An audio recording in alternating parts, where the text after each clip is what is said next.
ইসলাম অমুসলিম মাতা পিতার সাথেও ভালো আচরণ করতে হবে। মাতা পিতা যদি অমুসলিম হয় তার ফেলে দিতে পারবেন?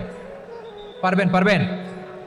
আমার লালমনির হাটের ভাইরা, অনেক হিন্দু ছেলে আমাদের হাতে শাহাদা পড়ে মুসলিম হয়, কিন্তু ওর মা মুসলমান হয় নাই, বাবাও হয় নাই। এরকম আছে না নাই? তো ও হয়েছে মুসলিম, মা বাপ হিন্দু, এখন মা বাপ কি বাদ? হ্যাঁ, মা বাপ বাদ দেয়া যাবে?